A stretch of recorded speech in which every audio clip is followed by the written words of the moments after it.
আজকে আপনাদের সাথে পরিচয় করিয়ে দিচ্ছি যারা চাকরিজীবী আছেন তাদের জন্য রেডিমিক্স একটি খাবার।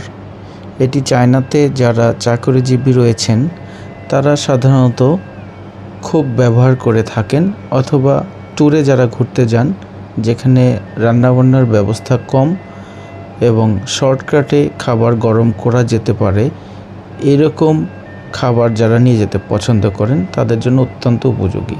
বাংলাদেশের চাকরিজীবী বাবা মার জন্য এই খাবারটা বা এই টাইপের রেডিমিক্স খাবার একটা চুলার মতো ব্যবস্থা সহ খুবই জরুরি এবং শুধুমাত্র সময়ের চাহিদা।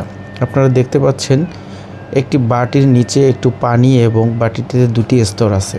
পানির নিচে একটা চুনের দলা বা চুনের টুকরা কিভাবে এই খাবারটিকে, এই ভাতটিকে গরম করে ফেলবে। আমরা জানি সবাই চুন পানিতে দিলে গরম হয়, ধোঁয়া বের হয় এবং তাপ উৎপাদন করে। সেটিকে কাজে লাগিয়ে চাইনিজরা কিভাবে ভাত এবং তরকারি গরম করে সেটা খাবার দাবার শর্টকাটে তৈরি করার কাজে ব্যবহার করেছেন। আসলে চাইনিজদের বুদ্ধির তারিফ করতে হয়। আমাদেরও উচিত হবে তাদের কিছু টেকনোলজি আমাদের দেশের কাজে ব্যবহার করা।